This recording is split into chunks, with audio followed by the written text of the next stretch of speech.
Ayan mga ka-best friend, sa gusto pong mag-alaga ng mga good quality fingerlings, PM nyo lang po ako.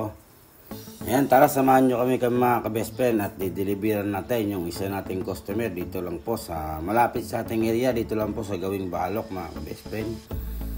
Ayan, big shoutout po sa mga nakakapanood ng aming mga video. Ayan, salamat po sa suporta mga ka-best friend. At kung bago ka pa lang sa mga ganitong content, huwag nyo pong kalimutan na i-subscribe ang aming YouTube channel at ang aming FB page. Ayan, maraming salamat na po agad mga ka-best friend. Ayan, thank you po sa mga nakakapanood na mga taga OFW. Ayan, maraming salamat po sa suporta mga ka-best friend. At nandyan po kayo nakasuporta sa aming mga video. At sa mga malalayo po na nakakapanood, yung mga nag-PPM po sa akin, ayan, thank you po ng marami mga ka-best friend. Malayo man po kayo sa amin mga ka-best friend, kahit na konting idea, mapulot nyo man lang po sa inyong pag-aalaga, malaking bagay na po yun mga ka-best friend.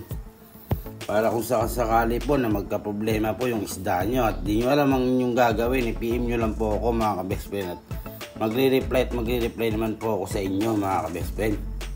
Ayan, thank you po ng marami.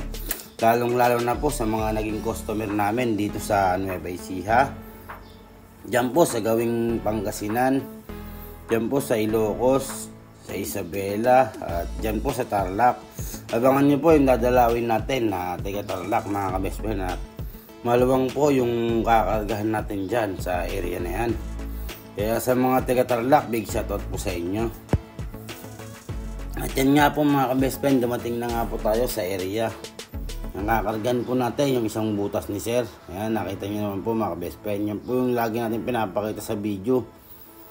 Yan po sa may Gawing Balok lang po yan. Nagpas lang po ng balok mga ka-best friend. At yan, kakargahan nga po natin yung nasa harapan na butas mga ka-best friend.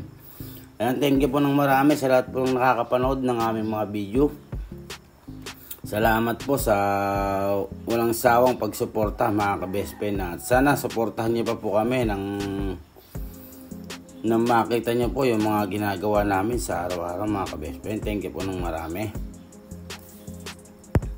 Ayan mga ka-best friend, pinakawalan na nga po natin. Nilagay lang po natin sa drum mga ka-best friend para malakas po yung isda ni sir kung sakasakali po.